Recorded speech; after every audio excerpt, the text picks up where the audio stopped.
গেল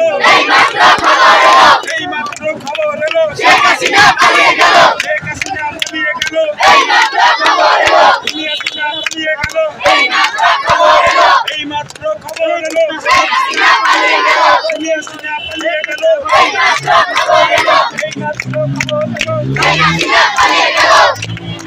এই মাত্র খবর এলো শেখ হাসিনা পালিয়ে গেল শেখ হাসিনা পালিয়ে গেল এই মাত্র খবর এলো এই মাত্র খবর এলো শেখ হাসিনা পালিয়ে গেল শেখ হাসিনা পালিয়ে গেল এই মাত্র